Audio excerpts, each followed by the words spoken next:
Olá, seja mais uma vez bem-vindo à aula de endocrinologia, acabando esse ramo no Medicurso.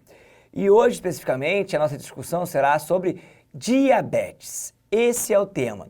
Então você já sabe, né? Olha, ambiente tranquilo, deixa o celular em modo avião e vamos mergulhar nesse tema aqui, que é bastante interessante, porque chove questão de prova, é muita questão, principalmente no tratamento da diabetes tipo 2. Isso é o que mais aparece, mas é um tema que cai tanto, que tudo é importante. E antes de mais nada, eu queria bater um papo com vocês o seguinte, eu sei que quando você vai estudar diabetes, né, você já tá aí, poxa, diabetes chato pra caramba, né? Porque eu pego o paciente diabético, ele já tem lesão de órgão-alvo, é um paciente que agora tem uma lesão renal, tem uma insuficiência cardíaca, fez uma insuficiência coronariana, tá perdendo a visão. E aí você tem as complicações crônicas da diabetes. Isso você está muito acostumado a lidar e vem observando isso durante as especialidades do Medicurso. Porque quando você estudou a glomerulopatia, tinha glomerulopatia diabética. Quando você teve aula de cardio, você viu um fator de risco importante para a doença coronariana, é diabetes. Então acaba que ela, na sua visão inicial, ela é um fator de risco muito importante para a doença heterogênica. E aí você lembra, poxa, é chato de tratar esse paciente, tem que fazer dieta, tem que fazer exercício físico, eu não entendo muito bem de drogas. Só que calma aí, vamos mudar um pouquinho essa percepção. A percepção inicial mais importante que temos que ter é sempre lembrar, estamos dentro da endocrinologia. A endocrinologia estuda hormônio, funcionamento de hormônio, feedback entre os hormônios. Você viu isso? TSH, T4 livre, ACTH e o cortisol, PTH, cálcio e por aí vai. Então agora a gente chega num tema importantíssimo que é diabetes, a gente não pode deixar isso de lado. Para entender a raiz do problema, a gente tem que voltar nesses conceitos endocrinológicos. Então, onde eu coloco a diabetes dentro desses conceitos? Então, vamos entender algumas coisas primeiro aqui. Olha só, quero discutir com vocês o metabolismo intermediário. O que é o metabolismo intermediário? É o metabolismo dos nutrientes, é o metabolismo da proteína, do carboidrato, da gordura. Então, isso é o metabolismo intermediário. Então, vamos imaginar agora que você tenha vindo aqui, né, aberto seu computador para assistir a aula e você fez o seguinte, poxa, eu vou assistir uma aula agora, eu quero ficar bem alimentado para ter energia, para pegar do início ao fim. Então, você foi e fez uma boquinha, né? Você comeu alguma coisa, fez um lanchinho, almoçou, jantou, alguma coisa você comeu aí. O que vai acontecer após a alimentação? Não tem nem o que discutir. Quando você começar a sua dieta, como ela é rica em carboidrato, como a dieta de todo mundo, você vai fazer uma maior absorção de glicose. Você vai começar a absorver glicose e o seu nível sérico de glicose vai aumentar. Porque a glicose ela é fundamental para a energia celular. Então agora você acabou de comer, a sua glicose está lá em cima. Só que eu tenho que pegar essa glicose e colocá-la dentro da célula. Para o neurônio eu não preciso de nada, que ela entra no neurônio sem ajuda de ninguém. Mas para as outras células eu preciso de ajuda. E aí quem vai fazer isso para mim é a insulina. Então imediatamente aumentou a sua glicose, aumenta a sua insulina.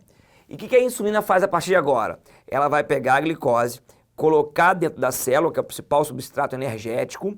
Mais uma vez, para o neurônio não precisa que a glicose entre sozinha no neurônio, mas beleza, vou colocar. Só que o que acontece? Você come mais que o necessário para esse momento. Já pensou sobre isso? Você não está comendo agora porque precisa de energia para os próximos 5 minutos. Não. Você fez a sua alimentação e talvez só volte a comer daqui a 5 horas, 6 horas, algumas horas. E aí o que você tem que fazer? Você sempre come um pouquinho mais que o necessário para aquele momento. Então vai sobrar glicose, concorda comigo? Então se vai sobrar glicose, eu tenho que guardá-la. E isso é uma outra função da insulina. Ela vai guardar a glicose sobre macromoléculas. E quando eu pego uma micromolécula e transformo numa macromolécula, por definição estou fazendo o anabolismo. Eu estou anabolizando. Então o que vai acontecer? Eu vou começar a aumentar a minha reserva de glicogênio. eu vou começar a aumentar minha reserva de gordura, vou aumentar a minha reserva de proteína. Então, nesse momento, eu tenho que entender que a insulina, ela é um grande hormônio anabolizante e que o anabolismo é formar macromoléculas. É isso que acontece. Então, nesse momento, você depois do seu lanchinho, você está assim. E aí a aula vai comer, vai acontecer, vai acontecer, vai acontecer, vai acontecer. Aí você assistiu outro tempo, assistiu outro tema e aí resolve comer alguma coisa. Ou vai sair do seu computador. O que vai acontecer com você?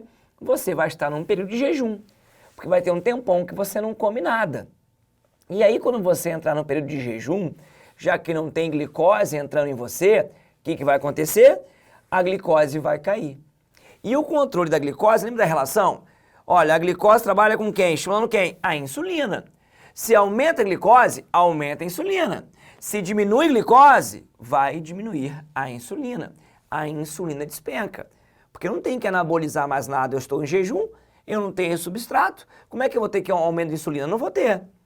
E aí, o que vai acontecer a partir de agora? Poxa, Marcelo, a glicose caiu, eu não tenho insulina, minha célula precisa de energia. E eu estou cheio de reserva, porque a insulina já anabolizou para mim. Ótimo. Então, o que vai acontecer? A queda da glicose, ela promove o aumento dos hormônios contra-insulínicos. E aí aumenta o glucagon, aumenta a adrenalina, o cortisol, o GH.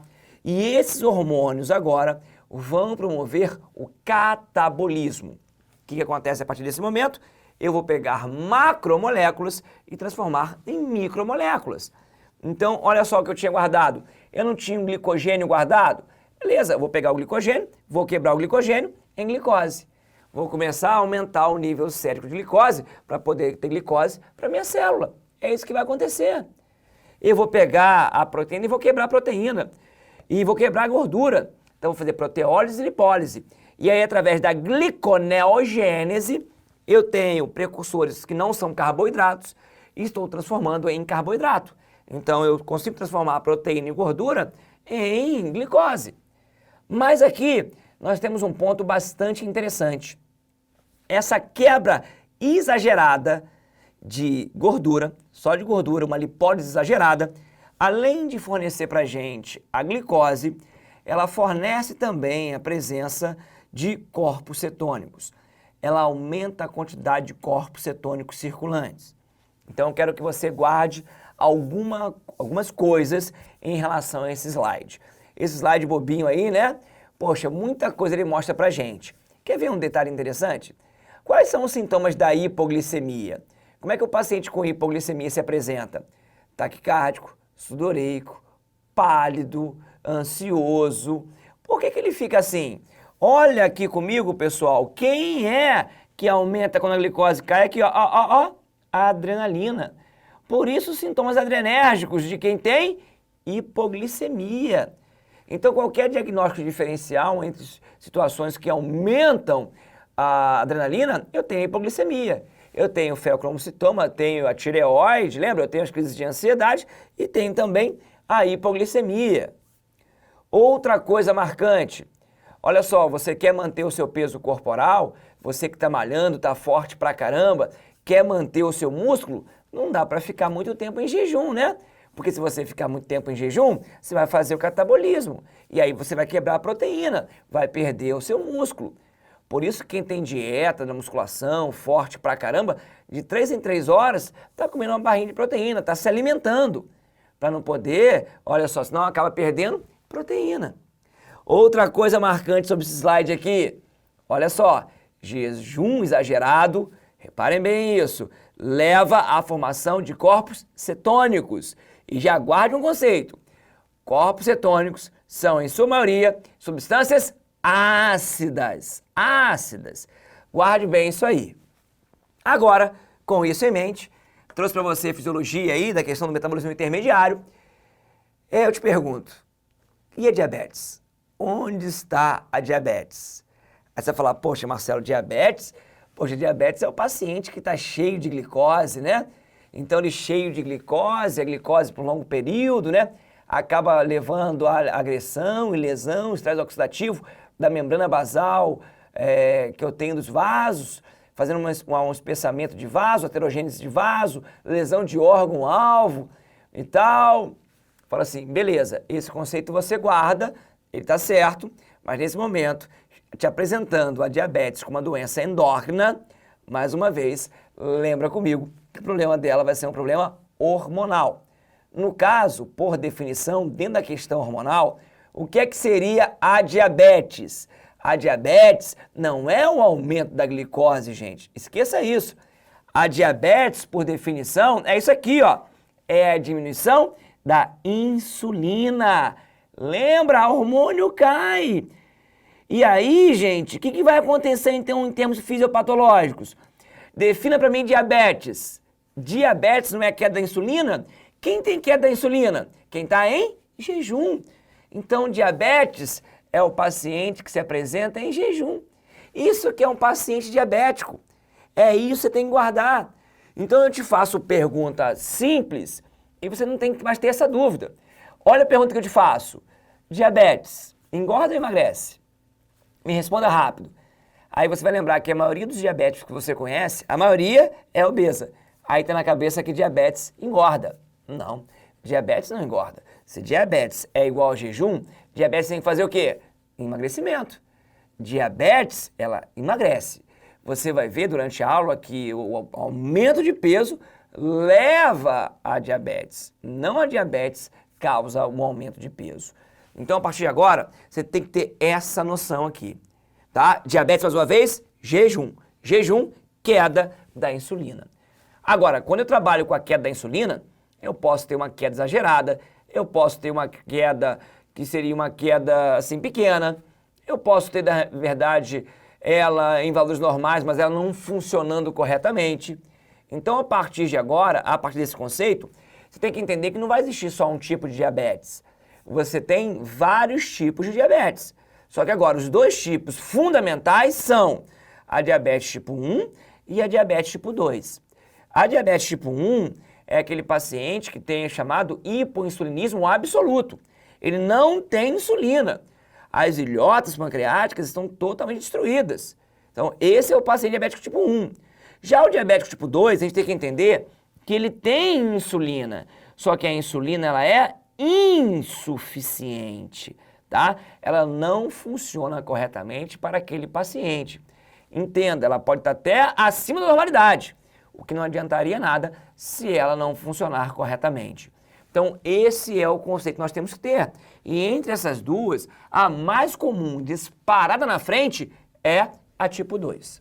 Essa é a mais comum, tá? Agora, eu tenho que entender também que o carro-chefe, em termos de tratamento, entendimento de lesão de órgão-alvo, de rastreamento, tudo, gente, acaba caindo ou é tipo 1 ou é tipo 2, ou tipo 1 ou tipo 2. Mas existem outros tipos também. A diabetes gestacional, por definição, não é tipo 1 nem tipo 2, é gestacional. A gente tem a diabetes por uso de algum medicamento, na síndrome de Cushing, mas isso aqui, por definição, não seria tipo 1 ou tipo 2. Embora o tratamento delas estejam entre 1 ou 2, por definição, não teriam essa classificação. Só para você ter que tomar cuidado com essas confusões que podem surgir no dia a dia. Tudo bem? Então, ótimo. Então, separado isso aqui para vocês, eu quero começar aqui caracterizando a diabetes tipo 1, então. Que, mais uma vez, é aquela que o paciente apresenta o hipoinsulinismo absoluto. Não tem insulina. Agora, tem uma outra forma que você tem de avaliar a quantidade de insulina corporal, tá, pessoal? Não só para a dosagem da própria insulina. Você pode dosar isso aqui, ó, o peptídeo C. Porque o peptídeo C, ele é uma proteína que está junto com a insulina. E aí, quando o paciente não tem insulina, ele não tem essa proteína. Então, uma forma de avaliar a quantidade de insulina no seu corpo é o peptídeo C, que nesse caso aqui vai estar indetectável, e indetectável em termos laboratoriais de ponto de corte é um peptídeo C menor do que 0,1. Então, cuidado com esse detalhezinho aqui. Peptídeo C, em termos práticos, significa o quê? Quantidade de insulina corporal, porque é uma proteína que está ligada à insulina. Então, se ele tiver indetectável ou abaixo de 0,1, o paciente não tem insulina, isso remete a diabetes tipo 1. E aí, por que esse paciente desenvolve diabetes tipo 1? A diabetes tipo 1 é uma doença autoimune, tá? Então eu começo a produzir anticorpos contra as ilhotas pancreáticas, ou contra as células da ilhota pancreática. E aí eu tenho como exemplo o anti-ICA, o anti-GAD, o anti-IA2. Então eu tenho esses anticorpos que vão destruindo as ilhotas pancreáticas. Depois de 80% de destruição de ilhota pancreática, esse paciente ele entra no estado de diabetes. Já não consegue mais manter corretamente a homeostase da glicose dele. Então a destruição maciça é que acaba levando a diabetes tipo 1. Aí você me pergunta, mas Marcelo, por que isso aí acontece? Por que essa doença autoimune acontece? Ninguém sabe direito. Tem componente genético? Tem alteração de HLA, fator ambiental talvez? Tem. Mas na verdade a gente não sabe direito porque ela ocorre. Tudo acaba misturando aí. Como doença autoimune de forma geral. Ah, por que lúpus ocorre, artrite reumatoide ocorre? Olha só, a gente não sabe. O paciente, a gente sabe que tem algumas mutações genéticas, algumas alterações, anticorpos, mas beleza. A gente não sabe direito determinar por que isso aqui surgiu. E tem uma coisa interessante, é que o paciente típico é um paciente com menos de 30 anos, média de idade, bota aí, adolescente. Então isso aqui é um excelente diabetes na prova de pediatria. Então já marque prova de pediatria, quando cair o paciente diabético, já sabe que vai cair no diabetes tipo 1. Então fica atento com esse detalhezinho. E normalmente esse paciente é magro. Agora, tem pacientes que desenvolvem a diabetes tipo 1 mais velhos? Pô, gente, pode ter, tudo é possível. Então pode ter 40 anos e começar a desenvolver diabetes tipo 1? Pode. De início tardio? Pode. De repente o paciente tem um ataque autoimune mais lento e desenvolve lá na frente. Pode acontecer. Mas de forma geral, o mais na frente é exceção. O que você vai ver é o paciente adolescente magro ou criança magra desenvolvendo a diabetes. E essa diabetes é bacana quando você pega esse paciente, ele tem um quadro franco. É uma diabetes que em termos fisiopatológicos, em termos de questão de prova, ela não te engana. Porque ficar sem insulina é incompatível com a vida. Sendo incompatível com a vida, eu vou logo deflagrar um conjunto de sinais e sintomas. Então vamos marcar aqui, raciocinando juntos, como é que vai ser o quadro clínico desse paciente. Vamos imaginar, esse paciente que não tem insulina, ele está em jejum absoluto. Então vamos marcar aqui comigo, se o paciente está em jejum, ele está com fome ou está saciado? Está com fome pra caramba, né? Então esse paciente ele vai comer tudo que tiver pela frente. Ele tem uma polifagia. É uma fome interminável. E aí ele come, a glicose dele aumenta pra caramba, porque ele está comendo, só que não está entrando na célula dele, não está entrando no tecido dele. Então o tecido sempre avisa, olha só, estou deficitário, eu preciso de energia. Aí o que ele faz? Come, cada vez mais. E aí esse paciente, como ele está em jejum, ele está acordando contra-insulínicos. O que o contra-insulínico faz, você viu? Excesso de catabolismo. Aí começa a quebrar o glicogênio dele pra caramba, começa a quebrar a proteína pra caramba, começa a quebrar a gordura pra caramba. Aí o que esse paciente faz? Ele começa a emagrecer. Então são sintomas de quem está em jejum. Quem está em jejum faz o quê? Emagrece e tem fome. Emagrece e tem fome. Emagrece e tem fome. É isso que acontece com ele. Só que ele entra num ciclo vicioso tão importante que cada vez mais a glicose aumenta. Aumenta pela quebra que ele está fazendo, né, das macromoléculas, que já gera um aumento da glicemia sérica. E além disso, ele come pra caramba. Então a glicose cada vez mais fica lá em cima. Cada vez mais fica lá em cima. Agora, olha só uma coisa que eu não sei se você lembra, né? Esse paciente tem as manifestações do jejum. Tudo bem, você entendeu isso. Emagrecendo e fome, emagrecendo e fome. Porém, tem um outro lado das manifestações clínicas aqui.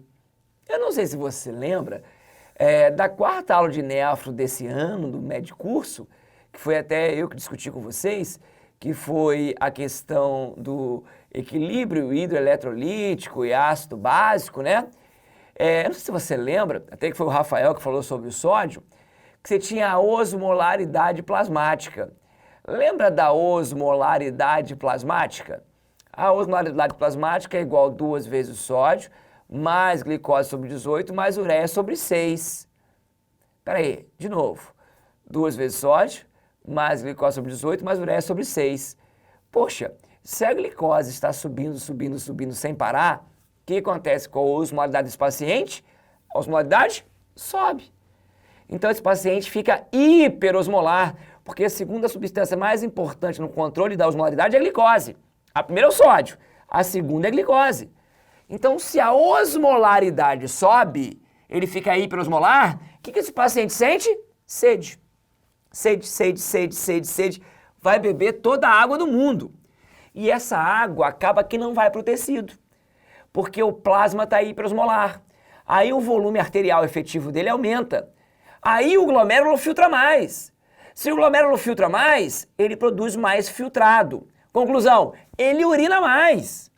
Então esse paciente, ele entra, na verdade, em 2 ciclos viciosos. Um é o do jejum, que come, emagrece, come, emagrece, come, emagrece.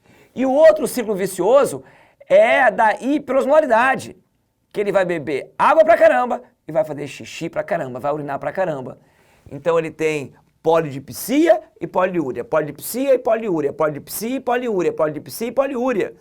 Então nosso amigo, ele come, emagrece, bebe água, faz xixi. Come, emagrece, bebe água, faz xixi. Esse é o quadro clínico, que não tem como te enganar. Só que o que vai acontecer?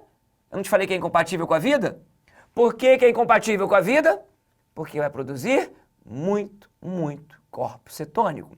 E corpo cetônico é uma substância ácida. E aí esse paciente evolui com cetoacidose. Com a cetoacidose diabética e vai a óbito. Morre de acidose metabólica, que lembrando comigo, é uma acidose metabólica com anion gap alto, porque tem a formação de novo ácido, né? Por causa dos cetoácidos. É isso que acontece. No período pré-insulina, mortalidade 100%. Todos morriam de cetoacidose. É isso que vai acontecer. Então, ela não vai te enganar. Quando ela começar, eu já sei, opa, o paciente passou mal agora, abriu o quadro, eu já sei que começou por agora, porque é incompatível com a vida. Então, a gente tem que marcar esses conceitos. Agora, quando a gente lida com a diabetes tipo 2, gente, parece outra doença em termos de manejo ao longo do tempo. Quer ver? Olha como é que vai funcionar a diabetes tipo 2 agora. O que é a diabetes tipo 2? É o paciente que ele tem resistência periférica à insulina. Aumenta a resistência periférica à insulina dele. Como assim? Não estou entendendo.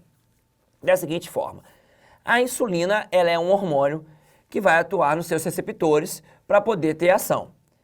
Esse paciente, lá na periferia dele, né? Ou seja, no tecido dele, a insulina para atuar agora no seu receptor, eu tenho que dar uma carga muito forte de estímulo, porque o tecido está resistente a ela.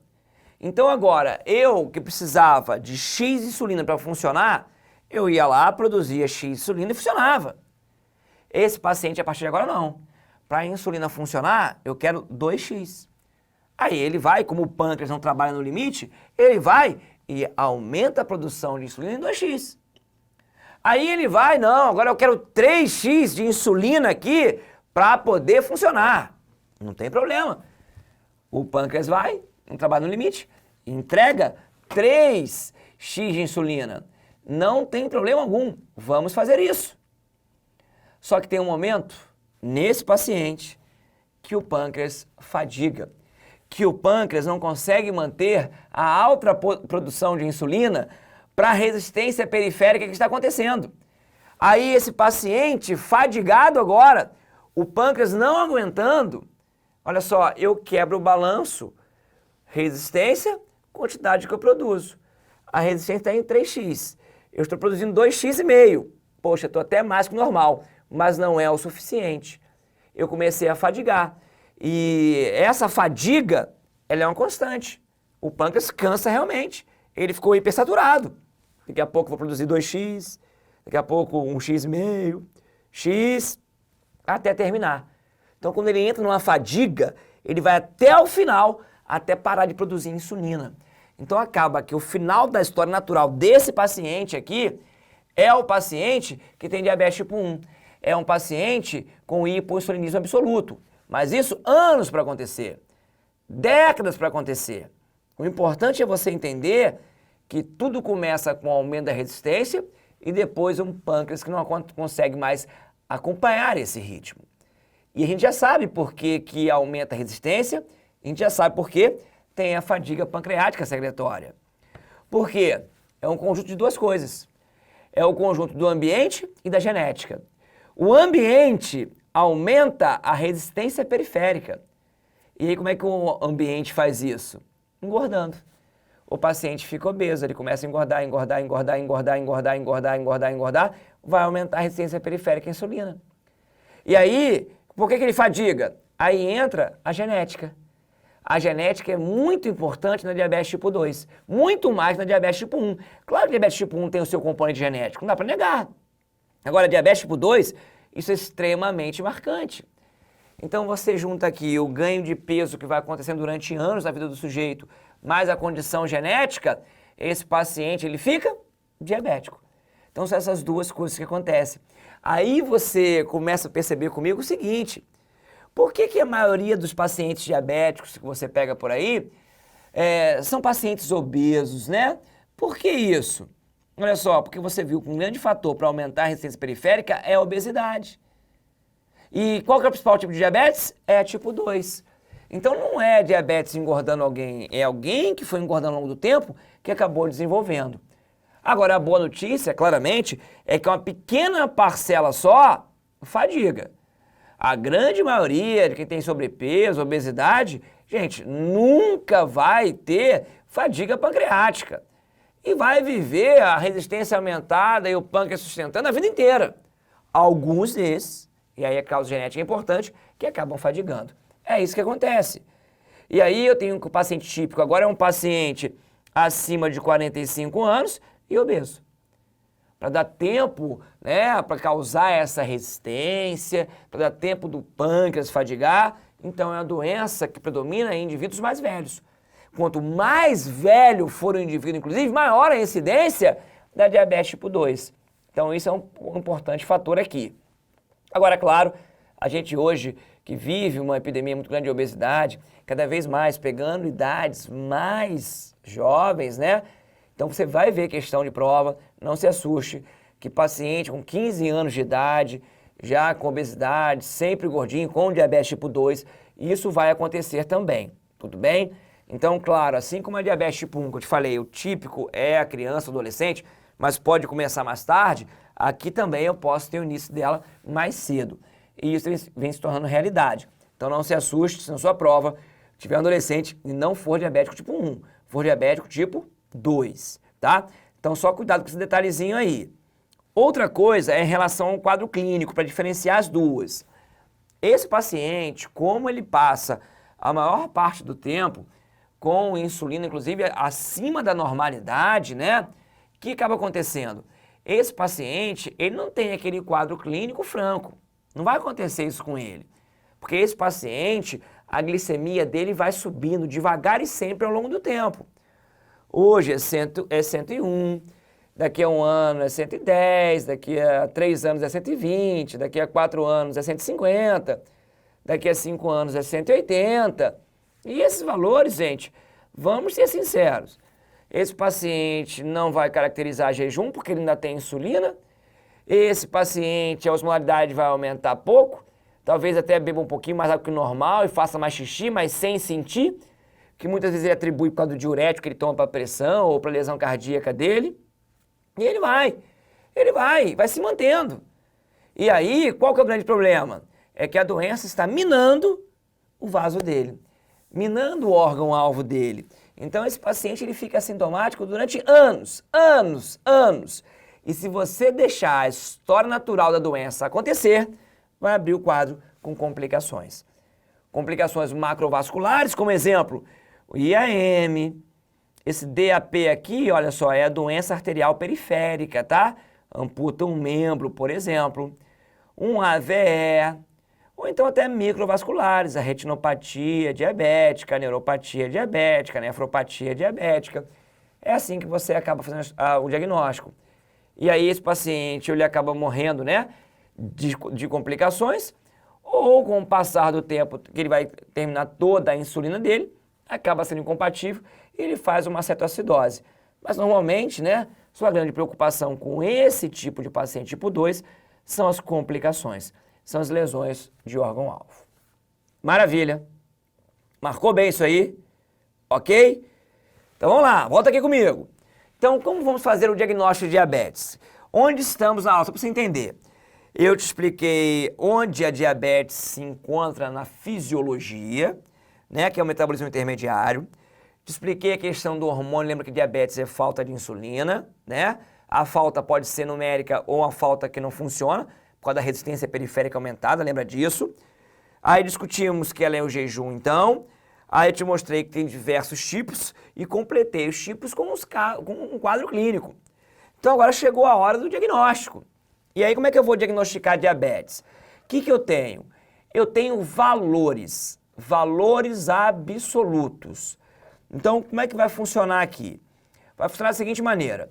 Eu não tenho como medir a insulina para o diagnóstico de diabetes. Não dá para medir. Porque se o paciente tiver ausência de insulina, beleza, ele é diabético. Agora, o paciente diabético, ele pode ter insulina só abaixo do normal. Ele pode ter insulina normal, se a resistência for muito alta. Ele pode ter insulina alta, se a resistência for mais alta ainda. Então, vamos concordar juntos aqui. Não dá para medir a insulina para o diagnóstico de diabetes. Porque ele pode ter insulina ausente, baixa, normal ou até alta. Por isso que é uma doença endocrinológica que eu não faço diagnóstico pela insulina. Não dá.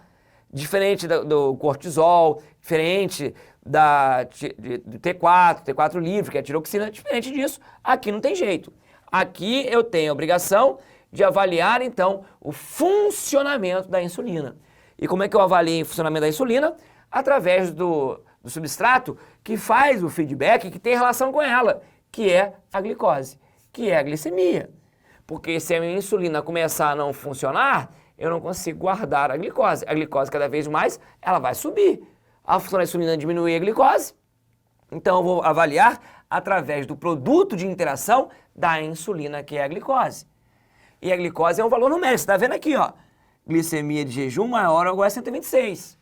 Da onde esse valor foi arbitrado? Pegou-se a população toda e viu-se a partir de qual valor eu começo a ter alteração metabólica, alteração de órgão-alvo, eu sobrecarrego o pâncreas de alguém. Então, o valor da estimativa, que a partir de então eu começo a ter essas complicações todas, e principalmente lesão de órgão-alvo, é a partir de 126 miligramas por decilitro. Então, um critério é glicemia de jejum maior ou igual a 126. E esse jejum aqui, pessoal, só para você entender, tá? Para não confundir, é um jejum de pelo menos aqui, ó, 8 horas, tá? Isso que é o jejum desse paciente, tá bom? Agora, eu posso avaliar outra coisa. Quero avaliar isso aqui, Marcelo, olha, a glicemia 2 horas pós 75 gramas de glicose via oral. Porque, afinal de contas, olha só, a glicemia de jejum é ótima para avaliar um pâncreas que está descansando. Eu fui dormir meia-noite, não comi nada, o pâncreas está tranquilo, liberou lá a insulina basal dele. Aí, 8 da manhã, eu fui lá e avaliei minha glicose, num pâncreas descansado. Não, eu quero avaliar de uma outra forma a glicose. Eu quero avaliar quando eu der uma pancada no pâncreas. Vamos lá, pâncreas, acorda aí. Deixa eu ver se você responde rápido. E aí, quem faz isso é esse teste, a glicemia 2 horas após 75 gramas de glicose via oral. Acima, né, maior ou igual a 200, também é um critério diagnóstico. Então aqui seria um pâncreas descansado, aqui um pâncreas tomando pancada. E uma outra forma ainda que a gente tem de avaliar, bastante interessante, é através da hemoglobina glicada. A hemoglobina glicada avalia pra gente a porção da hemoglobina que está ligada, a porção da glicose está ligada à hemoglobina. Porque, afinal de contas, a gente sabe que tem glicose ligada à hemoglobina de forma irreversível. Então, tem glicose circulando em você aí, é o tempo de meia-vida da hemácia, ou seja, da hemoglobina, que é 120 dias. Só que, na verdade, você não tem os 120 dias certinho, você tem nos últimos 3 meses, nos últimos 90 dias. A pé da letra é melhor até para o último mês, mas não tem problema. O que eu posso marcar com vocês aqui é que eu tenho a glicose, olha bem, de um pâncreas descansado eu tenho a glicose de um pâncreas que leva a pancada e tenho a glicose de uma média dos últimos 3 meses. Por que isso é importante? Lembra da preventiva do efeito Hawthorne? Quando o paciente está sendo observado, ele muda o seu comportamento? Lembra disso? Então vamos imaginar agora, você aí diabético ou com suspeita de diabetes, semana que vem eu vou fazer um exame seu, tá? Aí o que você faz? Essa semana você vira um atleta de alto rendimento, só come salada, faz exercício pra caramba, escala o Everest, anda de bicicleta, corre, aí vai fazer o exame. Poxa, pâncreas descansado, olha só, glicemia de jejum tá normal. Agora, se eu pegar a sua hemoglobina glicada, você não vai me enganar, porque eu vou ter a média dos últimos 3 meses. E se você se comportou como um atleta nos últimos 3 meses, pode saber, você está muito bem e vai conseguir se manter assim durante muito tempo. Então, isso aqui é ótima para pegar as pessoas que mudam o comportamento. Então, eu tenho esse aqui no pâncreas descansado, esse aqui no pâncreas que leva uma pancada, e esse aqui, ó, para pegar aquela pessoa que muda o comportamento dele. Tudo bem? Então, você começa a entender por que você tem número, né, que é a questão do órgão-alvo, porque você tem alternativas, não tem só uma glicemia de jejum, você tem formas de avaliar, por que tem o jejum, por que tem 2 horas, por que tem a hemoglobina glicada, você tem isso tudo. Mas agora, você pode falar o seguinte, mas Marcelo, não estou gostando muito disso não, sabe por quê? Eu fico pensando uma outra coisa aqui. Olha, minha vida não está muito boa, eu tenho que estudar pra caramba, eu estou estressado, tá difícil para mim. Aí, se eu estiver estressado, eu estou liberando muito adrenalina, muito cortisol, e isso interfere no catabolismo, né? Então eu vou ter um catabolismo aumentado, eu vou aumentar a maior quantidade de glicose. Concorda comigo, não? Concordo plenamente. Concordo plenamente contigo. Se você acordar de manhã, né? Vai lá fazer sua glicemia de jejum, briga de trânsito, bate de carro, briga com alguém, estressa com alguém. Olha, você pode ter uma glicemia de jejum alterada por causa do estresse que você viveu. Liberou muito contra insulínico. Concordo plenamente contigo. Está perfeito a sua observação. Então, por esse motivo, sabendo que hormônios contra-insulínicos, eles podem variar, né? Com outros fatores que não só a queda da glicemia, eu quero que você tenha isso aqui em 2 ocasiões, ou melhor, eu quero 2 testes positivos, para ser mais fidedigno e tirar fatores que poderiam, por acaso, atrapalhar o seu exame. Então eu quero 2 testes positivos. Agora, entenda bem uma coisa, porque isso é recente. Eu posso ter 2 testes positivos numa mesma amostra de sangue, o que não era assim antigamente. Como assim, Marcelo? Explica melhor. Vamos lá, você não quer 2 testes positivos? Pedi de você agora, olha só, eu quero a hemoglobina glicada e quero uma glicemia de jejum. Mesma amostra de sangue, você foi no seu laboratório, colheu, sua hemoglobina glicada veio de 6,7 e sua glicemia de jejum veio de 130. Acabou. Você tem 2 testes positivos, você é um paciente diabético. Acabou a história. Acabou, você é diabético. Ah, não, eu quero fazer o mesmo, quero repetir daqui a pouco, eu fiz só a glicemia de jejum, vou repetir daqui a 3 meses. Não tem problema, pode repetir daqui a 3 meses. O importante é, você tem que ter 2 testes positivos. Não importa se o mesmo teste ou se teste diferente. Então, se eu coletar hoje uma glicemia de jejum, daqui a 3 meses coletar outra, as 2 alteradas, é diabético. Ah, na mesma amostra eu fiz 2 testes diferentes, é diabético. Ah, Marcelo, eu coletei hoje uma glicemia de jejum que veio alterada, fiquei preocupado, resolvi voltar lá e vou colher outro exame, quero fazer uma hemoglobina glicada essa semana. Pode fazer. Veio positiva? Veio. Então você é diabético. Então o importante é você perceber isso aqui, ó. 2 testes positivos. 2 testes. Entendi, Marcelo? Mais uma dúvida para te pegar aí. Olha o que aconteceu. Eu fiz 2 testes no meu pai outro dia. Eu fiz a glicemia de jejum dele e a glicemia de jejum veio de 98. Mas a hemoglobina glicada veio de 7. Ele tem 2 exames com resultados discrepantes. Ele tem uma glicemia de jejum normal e uma hemoglobina glicada alterada. O que é que eu faço? Repete o exame que deu alterado. Então, vai repetir a hemoglobina glicada, tá? A hemoglobina glicada veio alterada de novo. Beleza. Então, seu pai, por definição, ele é diabético. Não, Marcelo, eu fiz de novo a hemoglobina glicada, ela veio normal agora. Opa, veio normal? Então, por definição, ele não é diabético. É de bom tom você acompanhar ele mais de perto. Até daqui a 3 meses ou 6 meses fazer outro exame para tirar a prova dos 9, beleza.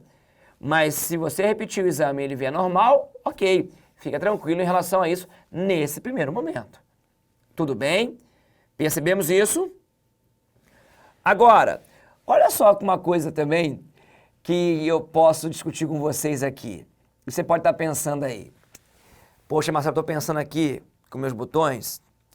Esse teste que você me falou, 2 testes positivos, isso aí é ótimo para diabetes tipo 2, você não concorda não? Porque o paciente diabético tipo 2, ele é um paciente que está assintomático durante anos. Poxa, foi o paciente que eu peguei antes de ontem lá na minha enfermaria e eu medi, deu 150 glicemia de jejum. Ele nem quis repetir, dei alta para ele, falou que ia fazer em casa outra glicemia de jejum.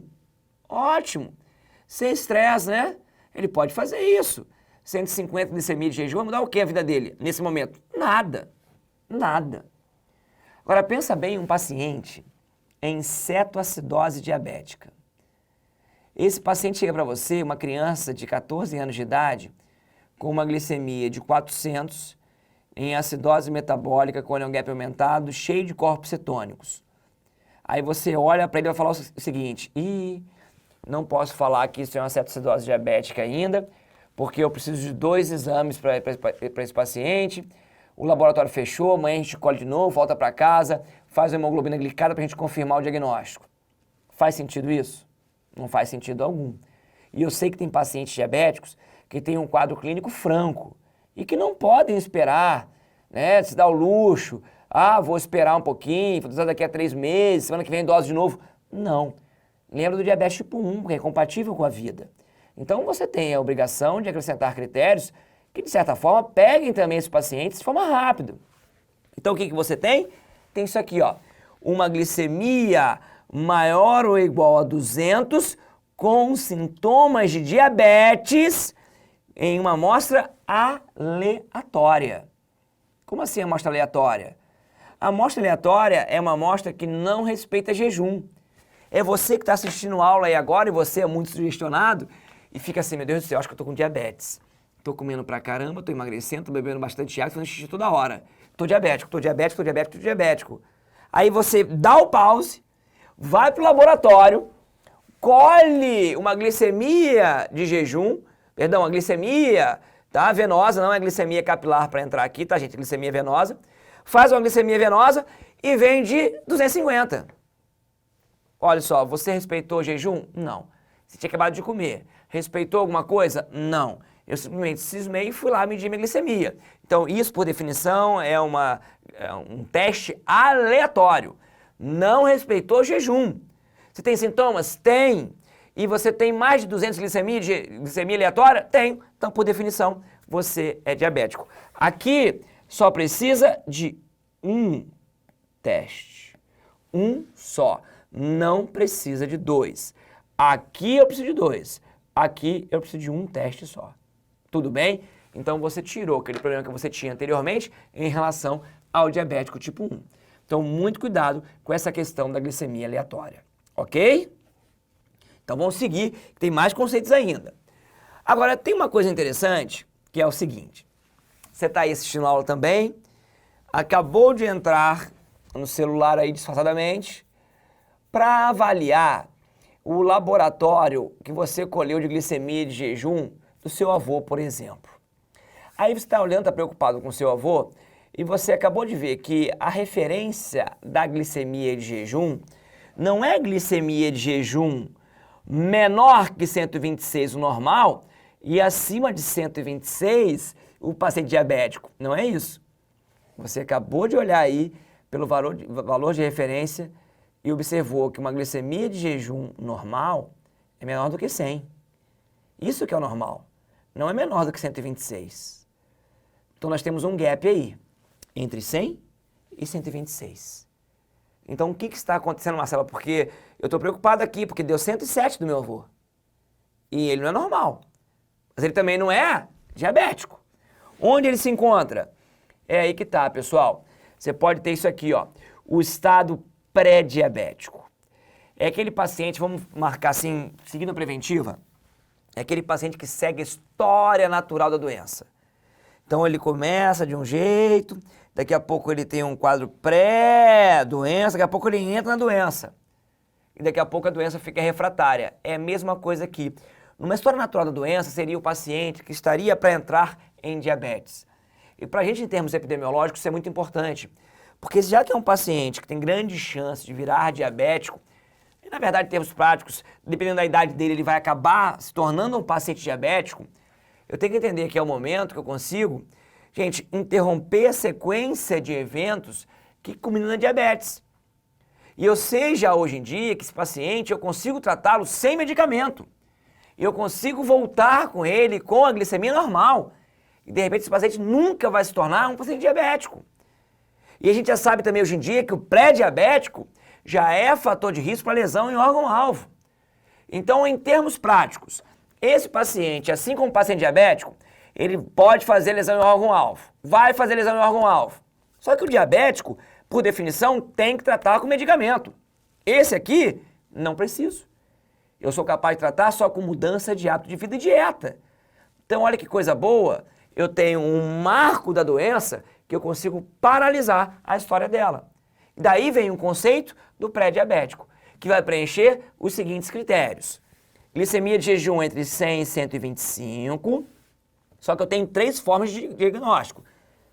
Glicemia de jejum, glicemia 2 horas pós 75 gramas de glicose via oral e hemoglobina glicada.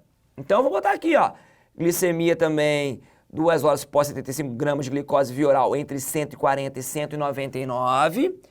E a hemoglobina glicada é entre 5,7 e 6,4. Então, quando o paciente cair aqui dentro, entre um desses, é um paciente pré-diabético. O pré-diabético, você não precisa repetir o exame.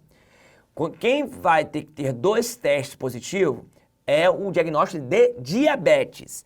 Estado pré-diabético, gente, aqui só basta, tá? Fica tranquilo aqui, ó, uma vez. Tudo bem?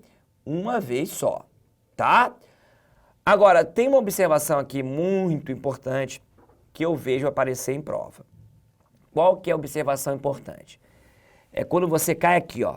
Quando você cai numa glicemia de jejum alterada. Quando você cair numa glicemia de jejum alterada, olha só, não dá para você falar, por definição, que esse paciente é pré-diabético, tá? Porque esse paciente já pode ser diabético. Como assim, Marcelo? Uma glicemia de jejum alterada pode ser diabético? Acontece o seguinte, quando você faz a comparação da glicemia de jejum com a glicemia pós 75 gramas de glicose via oral, a gente sabe que esse exame aqui, olha, esse exame de baixo aqui, ó, ele é bem mais sensível. Ele é mais sensível. Então, o que acontece? O paciente, ele pode ter uma glicemia, por exemplo, de 110, só que quando eu faço o exame mais sensível, que é o de baixo, ele ter uma glicemia 2 horas pós 75 gramas de glicose de 250. Ou seja, esse exame aqui, ele é melhor para o diagnóstico numa situação como essa, numa situação pré-diabética. Então, quando você pegar uma glicemia de jejum alterada, isso é cobrado todo ano em alguma prova.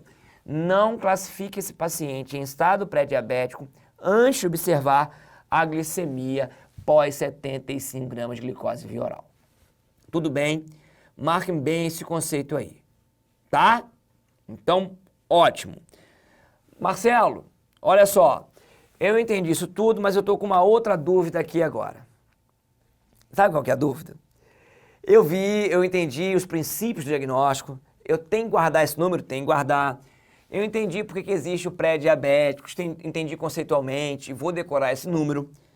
Mas eu fico pensando, diabetes tipo 2, que é uma doença traiçoeira, que é uma doença que eu vou acabar fazendo um diagnóstico com um paciente já com lesão de órgão-alvo, não seria interessante se antecipar ao diagnóstico, já que é uma doença extremamente comum no nosso meio, é uma doença prevalente, é uma doença evitável, é uma doença que inicialmente é facilmente manejável. Não seria interessante fazer o rastreamento desses pacientes? Exatamente. Então, para diabetes, já pela questão de diabetes tipo 2, nós temos a questão do rastreamento populacional, que deve ser feito a cada 3 anos, de 3 em 3 anos. E aí, quando é que eu vou indicar o rastreamento populacional? Só observação, isso pode mudar pra caramba de acordo com a referência. Eu vou seguir aqui o que a ADA fala. Então, o que ela fala? Olha só, paciente com IMC maior do que 25, mais pelo menos um fator de risco, ele tem que ser rastreado. E aí, quais seriam os fatores de risco? Esse aqui, ó, hipertensão, sedentarismo, dislipidemia, história de diabetes gestacional, história familiar para diabetes médios, aqui ó, pacientes em parentes de primeiro grau, síndrome do ovário policístico, acantose nigricans, lembra que fica aquela mancha aveludada em áreas de dobra, amarronzada, escurecida, no pescoço, na axila, na virilha? A acantose é a tradução de aumento da resistência periférica à insulina. SOP aumenta a resistência periférica à insulina. Então, o paciente já com IMC de sobrepeso e um desses vai ser rastreado. Como é que você pode rastrear? Da forma que você quiser. Normalmente, por facilidade, comodidade, é a glicemia de jejum ou então a hemoglobina glicada, porque o teste de tolerância oral, gente, a glicose é muito ruim. Não é todo laboratório que faz, tem que ir pro laboratório, aí toma, né, esse suquinho de glicose que é ruim pra caramba. Vários pacientes vomitam com essa solução de glicose. Então, de forma geral, você tem a glicemia de jejum, a hemoglobina glicada mais aceitáveis, mas pode ser qualquer um.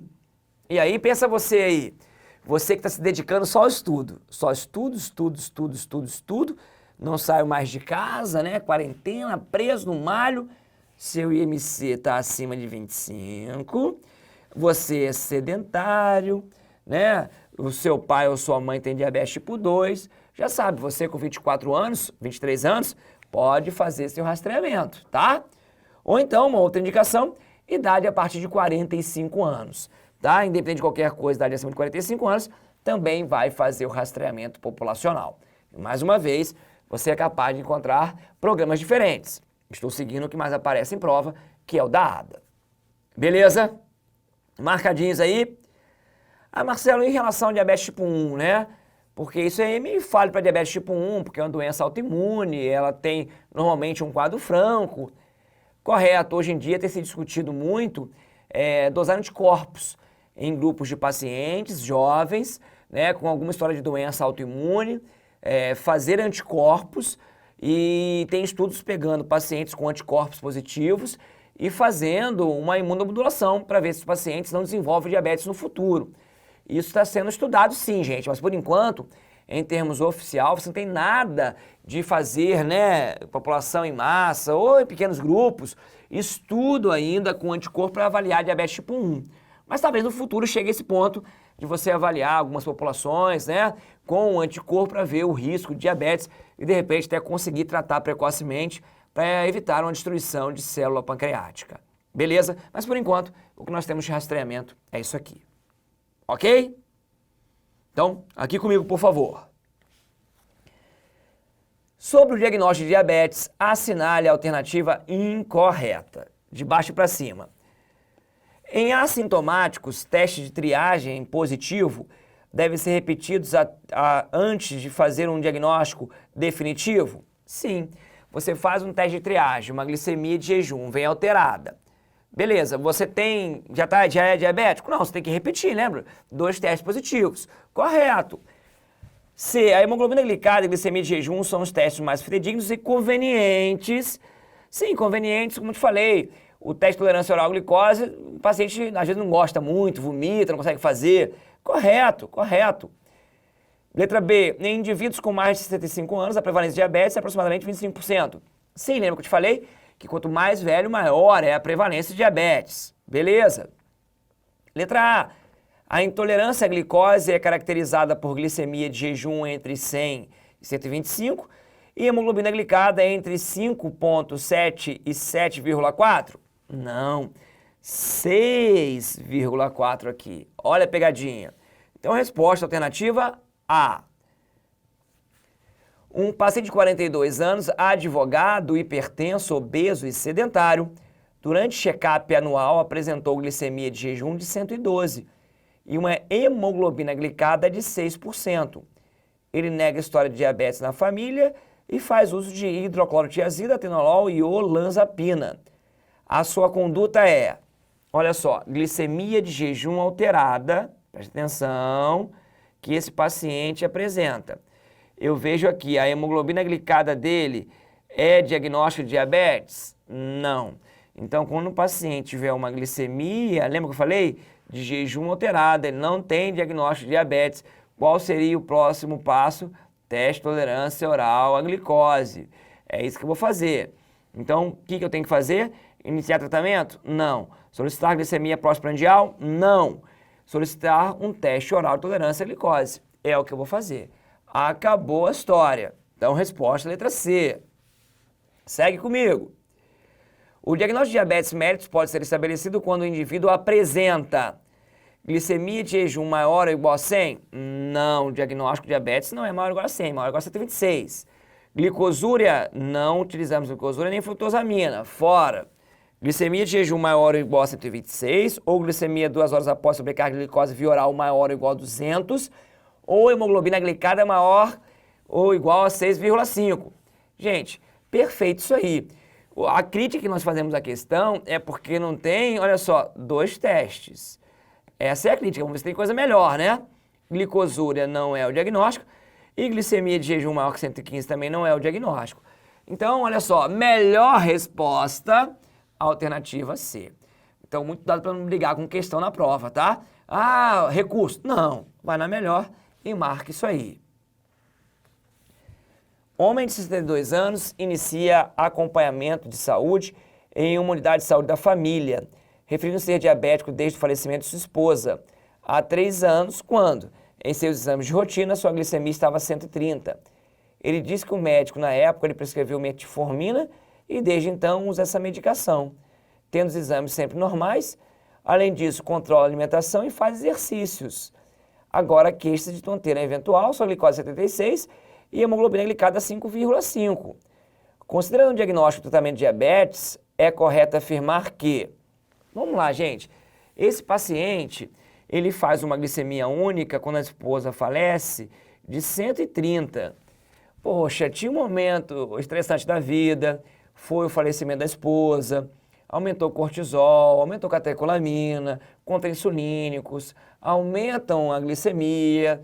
Não dá para fazer o diagnóstico com um teste só. Cadê o segundo teste dele? Não foi feito. Esse paciente, você olha agora, ele não tem critério para diabetes. Então, esse paciente, em nenhum momento, ele tinha o diagnóstico de diabetes e tinha justificativa para entrar com metformina. Então, o que nós vamos fazer? Vamos suspender a medicação dele para reavaliar o diagnóstico e acompanhar o quadro. Não vai alterar a medicação, não vai reduzir a medicação e o tratamento não está adequado, porque ele não tem um diagnóstico prévio ainda de diabetes. Então, a melhor resposta é a letra D de dado. Seguindo então comigo, vamos ao tratamento. Então, o que eu tenho que entender de bases terapêuticas inicialmente? A primeira coisa que você tem que entender em termos de base terapêutica é qual o alvo que você quer, né? Qual é o alvo da glicemia?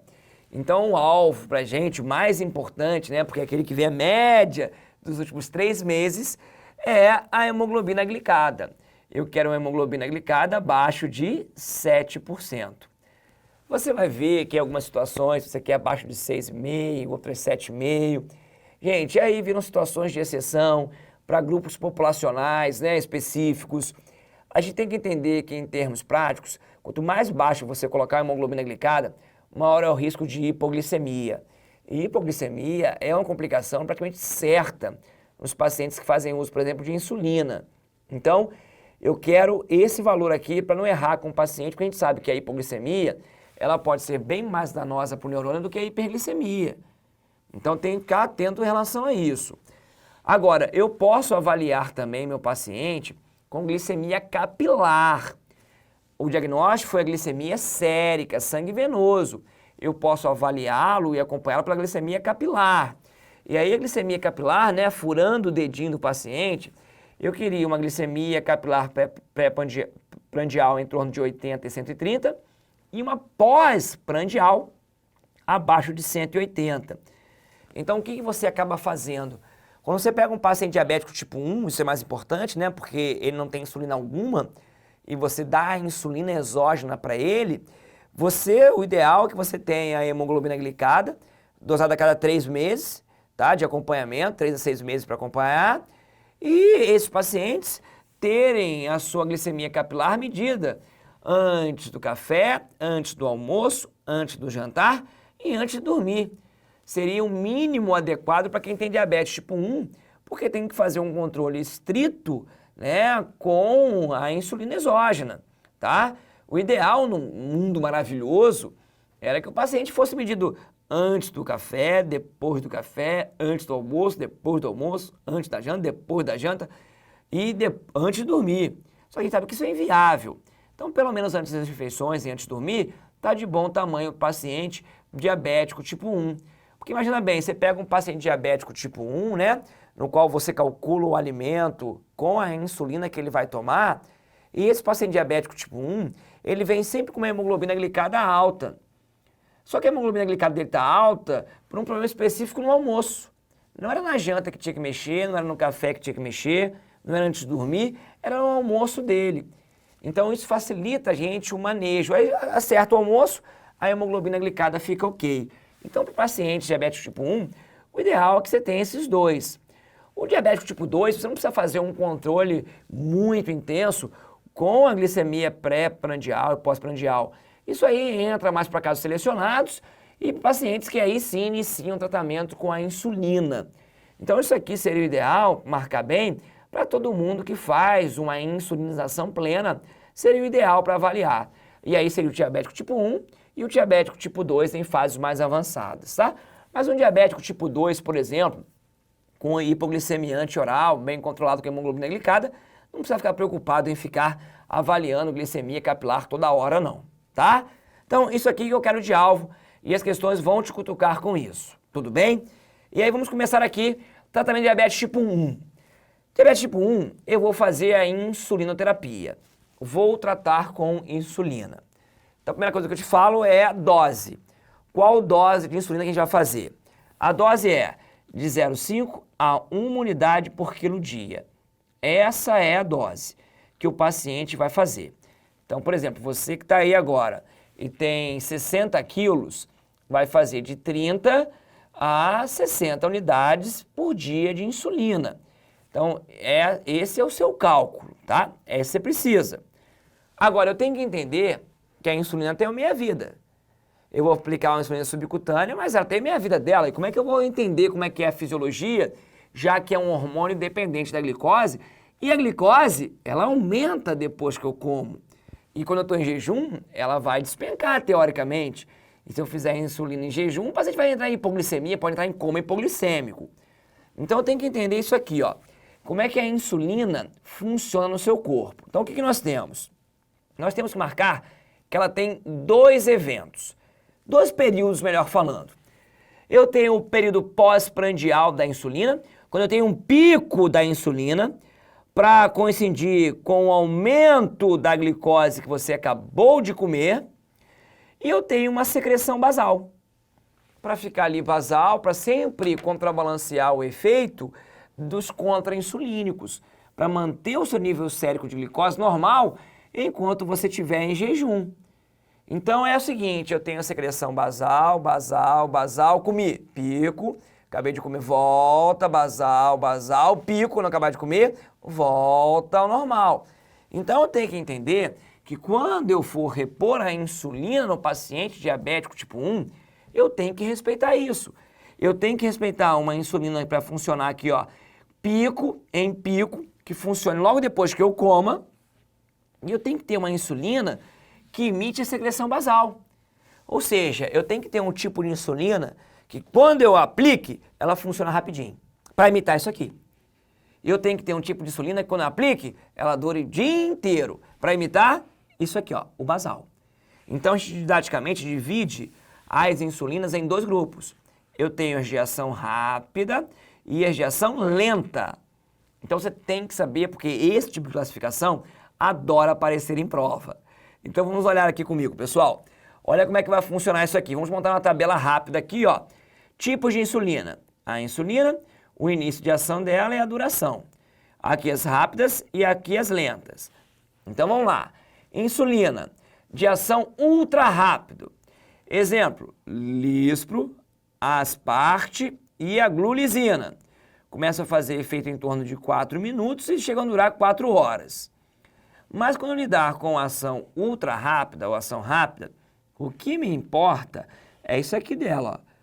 Quando ela vai começar a fazer efeito, 5 minutos. Agora, eu tenho a de ação rápida.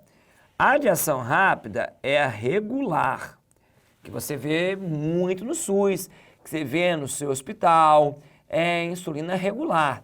Ela começa a fazer efeito em 30 minutos e pode durar até 6 horas. Mas, mais uma vez, o que me interessa aqui na de ação rápida é isso aqui, ó, é o tempo inicial. Então, a ação rápida, eu vou olhar isso aqui, ó, início de ação. Marca aí comigo. Agora, eu tenho as lentas. As lentas eu começo com a intermediária, a ação intermediária, que é a NPH, que para mim interessa agora isso aqui, ó, a duração dela. Chega a durar aqui, pessoal, olha só, 12 horas. É isso que me interessa agora, porque já percebeu a jogada. A de ação lenta ou intermediária agora é para imitar a basal, então eu quero que dure muito. E tem também a de ação lenta, né? E aí você entra com a detemir, glargina, a degludeca. Você tem isso aqui. Para você ter noção, a duração vai de 18 a 42 horas. Olha o tempo que elas duram, pra caramba. A detemir aqui durando um pouquinho menos, 18 horas, e a degludeca pode chegar até 42 horas, perdão. Então, essas aqui eu marco aqui, ó. Aqui está o tempo que eu preciso. Então, eu quero que você guarde aí, olha, de ação intermediária, de ação lenta, quero para imitar a minha insulina basal. Já essas aqui, a de ação rápida, ultra rápida, é para imitar aqui, olha, a minha insulina pós-prandial. Então, olha só, dá um pause aí, continua a copiar. Pronto, dá o pause. Agora você que já copiou, já acabou de copiar, vem aqui comigo para traduzir para vocês o que vai acontecer. Vai acontecer isso aqui, ó. Olha o que acontece. Portanto, para imitar a insulina, nós vamos ter a insulina pós-prandial aqui, ó. Eu posso fazer a lispro, a asparte, a glulisina, na qual eu vou sentar na mesa para comer. Sentei para comer. Sentei. Vai chegar o prato? Vai. Puf, eu aplico e começo a comer. Ou então eu posso fazer regular. Só que a regular, eu tenho que fazer 30 minutos antes da refeição. Então, olha só, que horas que eu vou comer? Meio-dia? 30 minutos antes, então, eu tomo. E quando for meio-dia, eu sento na mesa. Então, se você for pensar, a ideia para as duas, gente, a ideia é excelente, né? Agora, claro, em termos de comodidade, essas aqui são bem melhores que a regular. Porque nesses 30 minutos que tem até você começar a comer, tudo pode acontecer, né? Você pode se distrair, se você for uma criança, você pode ir para a rua. De repente, o almoço queima, você demora um pouquinho mais a comer. Essas aqui de cima são muito mais confortáveis. Não precisa nem de falar qual que o SUS te dá, né? Essa daqui, ó, a regular você obtém no Sistema Único de Saúde, beleza? Agora, para imitar a insulina basal, a gente tem a glargina, detemir e a degludeca, tá? Que aí, de forma geral, você vai fazer uma vez ao dia. A detemir, porque tem a vida mais curta, você pode fazer até 2 vezes ao dia. Mas não importa, o conceito que tem de passar é o seguinte, essas aqui, ó, servirão para basal 1 vez ao dia e a NPH 2 vezes ao dia, porque você viu que dura 12 horas, né? Pode durar até um pouco menos. Então é capaz de você ler por aí, olha só, esquemas dessa aqui 3 vezes ao dia, porque pode durar um pouco tempo, e esquemas com essa daqui 2 vezes ao dia, tá? Então isso é capaz de você observar por aí também. Mas eu quero que você guarde esse esqueminha que eu te passei aqui, ó. Quem vai servir de basal é esse grupo aqui, e em termos de sistema público, quem você vai ter é isso aqui, ó. Então a duplinha do sistema público é regular com NPH. Tudo bem? Anotou aí? Então vamos montar o esquema de aplicação? Vamos tratar o paciente? Então o primeiro esquema de aplicação é o esquema de múltiplas aplicações. Como é que você vai fazer? Olha só, fazer o seguinte. Separa para vocês aqui uma reguinha, tá? 6 da manhã, meio-dia, 18 horas, 0 hora e 6 da manhã. Então vamos fazer café, almoço, jantar e madrugada e aí começa o dia de novo. Então como é que vai funcionar o esquema de múltiplas aplicações? Eu vou fazer a regular 30 minutos antes, ou a lispro, né, que você viu, ou as partes, né, imediatamente antes das refeições. Então elas em azul aqui, ó, faço antes do café, tomo café, faz meu pico de ação, me protege do café. Ó, antes do almoço, tomo antes do almoço, pau. Pronto, resolvi o meu almoço. Antes do jantar, puf, antes do jantar. E se você fizer um lanchezinho antes de dormir, puf, aplica antes sempre de qualquer refeição. Você pode fazer 3 ou 4 vezes, depende do seu esquema dietético.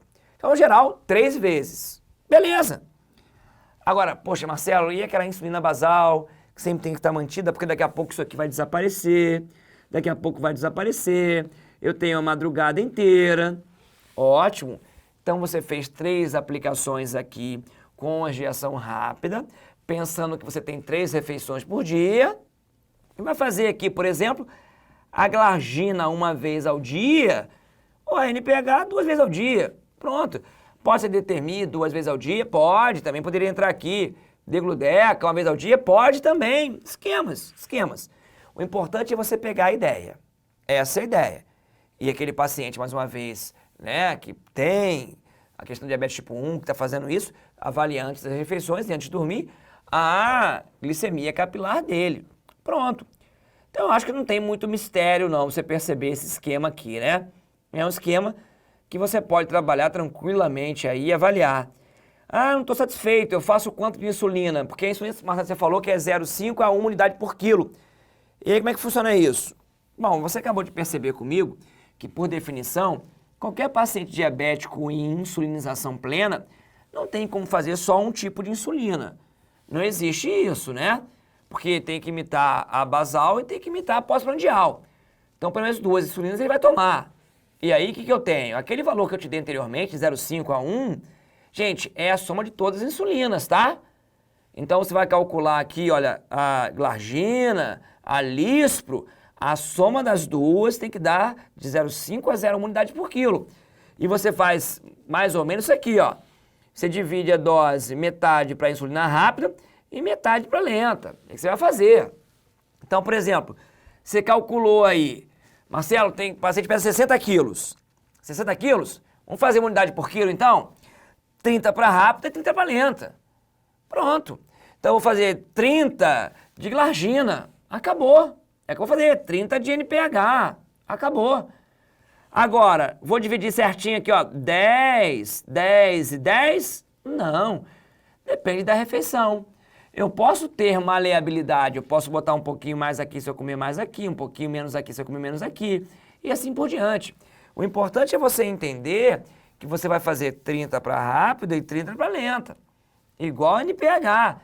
A NPH, vou ter que fazer 15 e 15? Não. Você pode caprichar um pouquinho na NPH do dia, porque ele vai comer durante o dia, à noite você pode diminuir a NPH.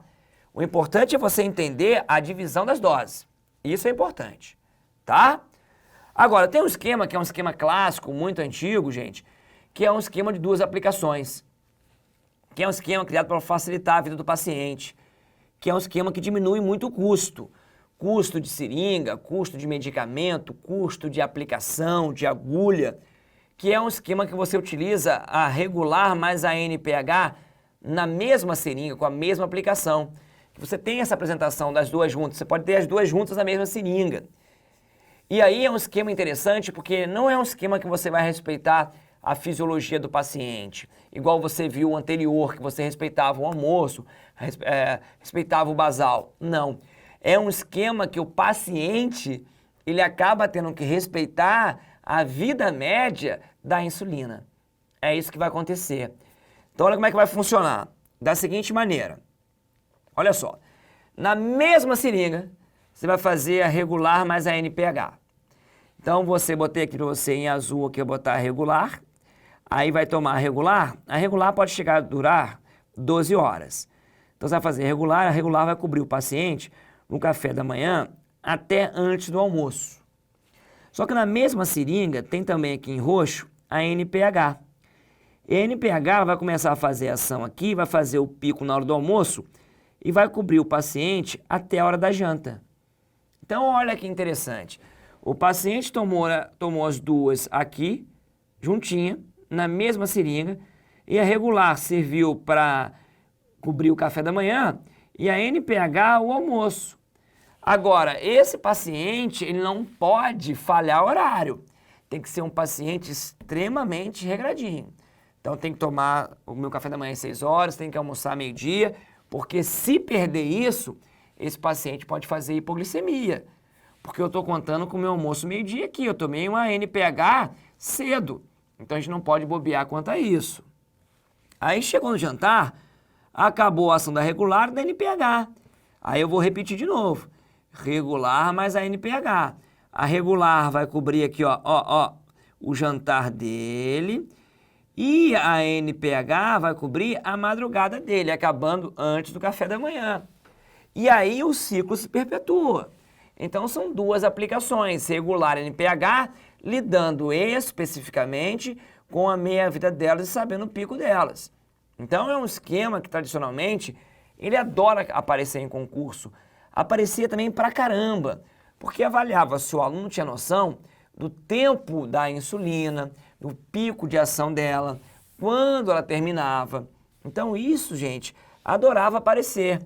E aqui você vai dividir diferente um pouquinho as doses, tá? Como é que você faz aqui as doses? Aqui, 2/3 do total, tá? Você vai fazer nessa aplicação aqui, ó, na primeira aplicação. Então, a NPH você vai fazer 70% da dose e a regular 30%. Levando em consideração que a NPH vai pegar o almoço e maior parte do dia. Mas aqui, ó, você vai fazer 1/3 do total. Porque, teoricamente, vamos pegar o macete, eu tenho 3 refeições aqui nesse esquema, né? Café, almoço e jantar. Então, eu vou dividir em 3/3, tá? Vou dividir aqui o café 1/3, almoço 1/3, jantar mais 1/3. Então, essa de manhã está cobrindo 2 refeições, o almoço e jantar, vou fazer 2/3 do total. Essa daqui, ó, que está cobrindo só o jantar, 1/3 do total. É assim que você está avaliando. E aqui eu vou fazer metade NPH e metade regular. Porque, afinal de contas, ele vai ficar essa NPH só para sustentar o jejum da noite. Não preciso dar uma NPH mais forte para o paciente, tá? Então, exemplo, subir só um pouquinho aqui o slide. O que eu tenho? Paciente de 60 quilos mais uma vez. Vamos fazer 1 unidade por quilo para esse paciente dia, né? Então, vamos lá. 2/3 vou fazer pela manhã. Então, 40 unidades pela manhã. E vou fazer, então, 20 unidades à noite. Concordam comigo? Ok. Só que 70% desses 2/3 aqui, de 40, para NPH e 30% para regular. Então, fica 28 unidades para NPH e 12 unidades para regular. Foi o que eu fiz. E à noite, vou fazer aqui, ó, 20 unidades, sobraram 10 unidades de NPH e 10 de regular.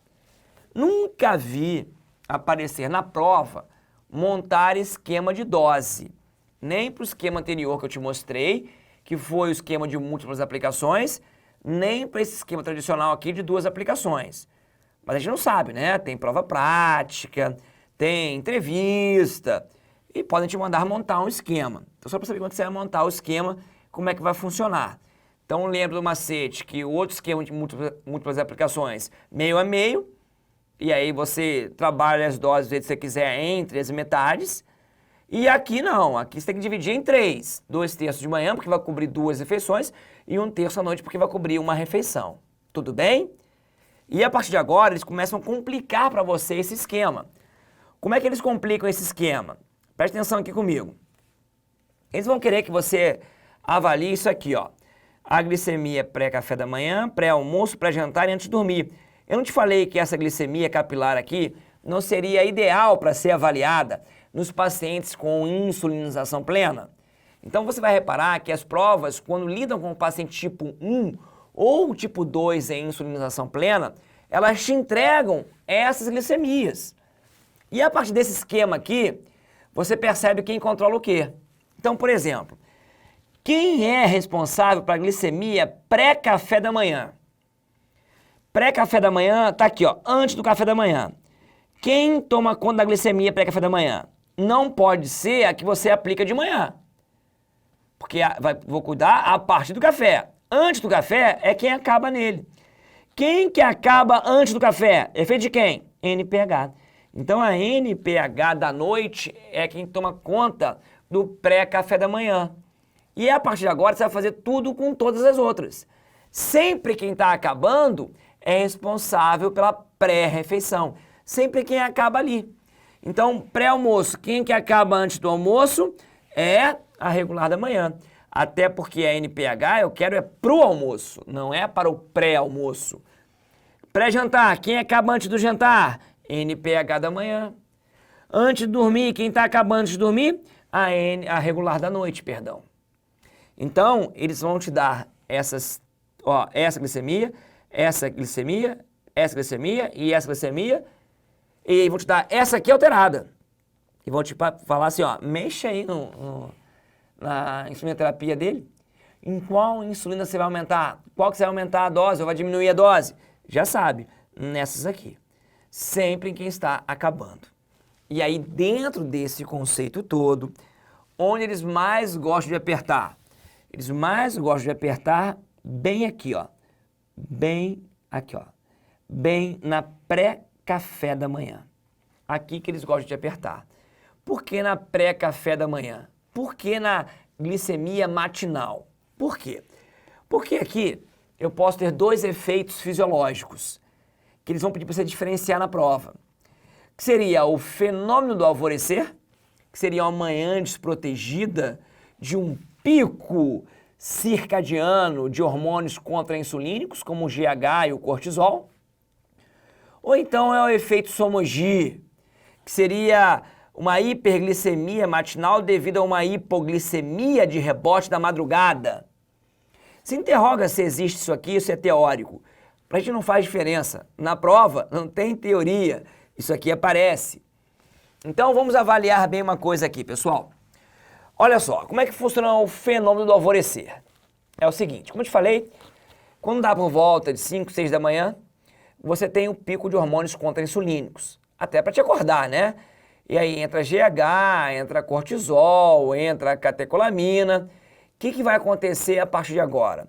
Eu vou ter um aumento do catabolismo, vou ter um aumento da glicose. Então, é fisiológico que você tenha um aumento de glicemia antes do café da manhã. Isso é fisiológico.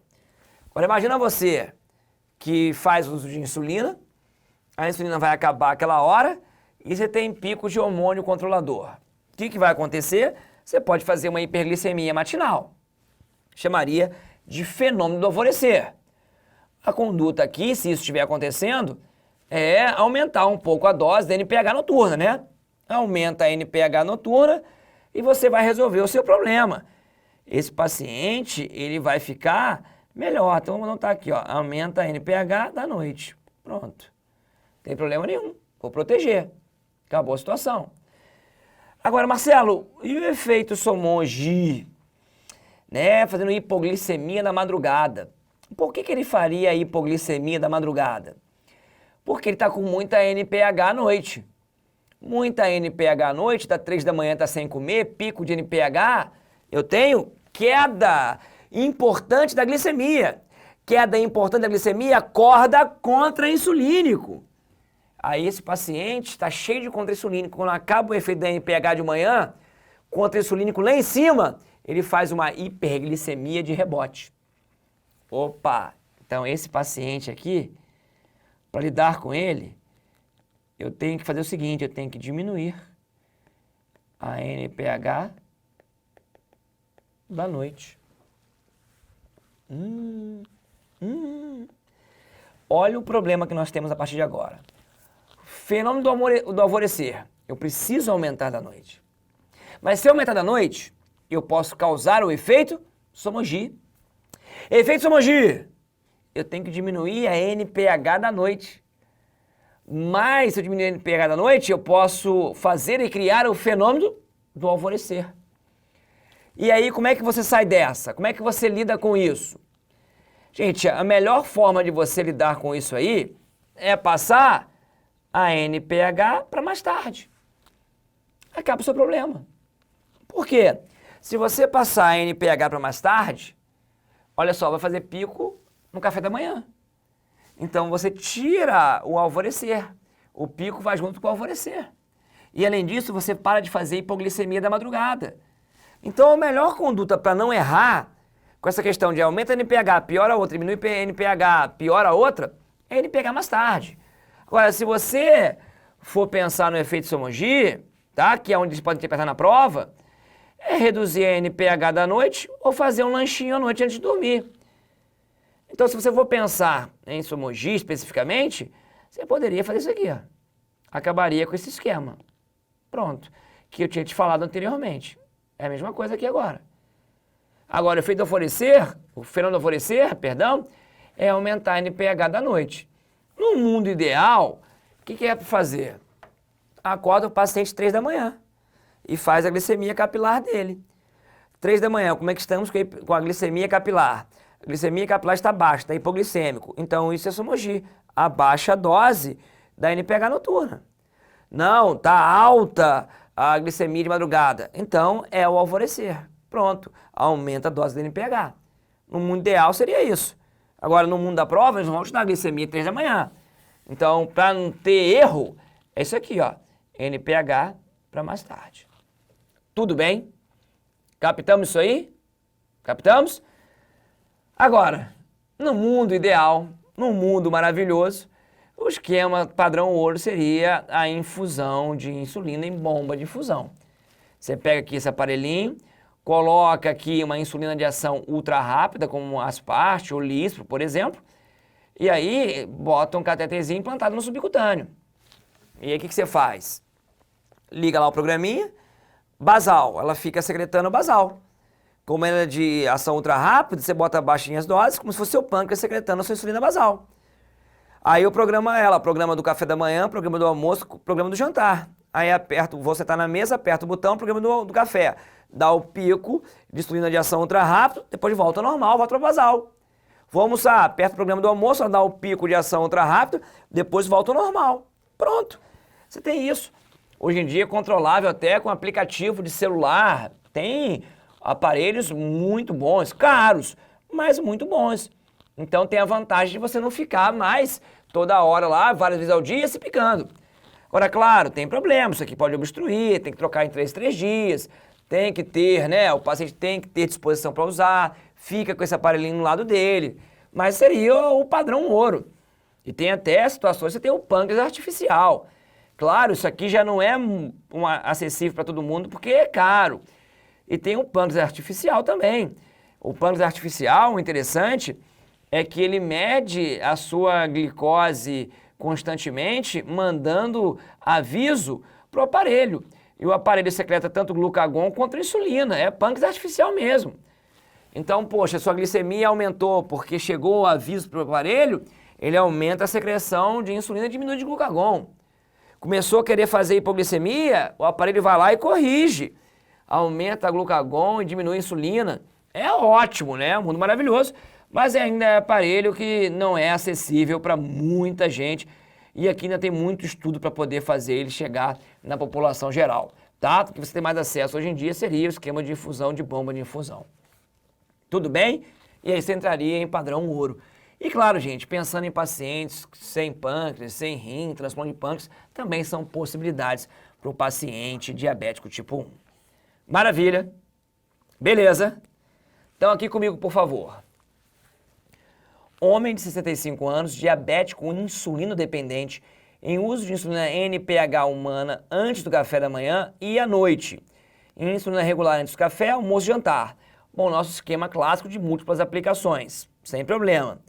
Retorna para a revisão com o seu médico da unidade básica de saúde, relata hipoglicemia da madrugada e matinal persistente. Poxa, se ele está fazendo hipoglicemia na madrugada, e matinal persistente, isso não é Somogy, gente. Não é. Ele está com a dose muito alta, fazendo hipoglicemia de madrugada e chega de manhã, ainda se mantém com hipoglicemia, mesmo com os hormônios contra-insulínicos lá em cima. Então esse paciente, essa dose está muito alta. Tem que diminuir a dose da NPH. Porque aí diminuindo essa dose, o que vai acontecer? Aí o paciente ele começa então, olha, a ficar com maior nível de glicemia de madrugada e de manhã para chegar aos níveis normais. É isso que ele precisa. Então, resposta letra B, reduzir a dose da NPH humana das 22 horas. Maravilha? Então, olha só, levanta um pouquinho aí, estica a perna, vai beber uma água, vai no banheiro e descansa no máximo 15 minutos para dar uma parecida respirada para a gente voltar com o segundo tempo dessa aula.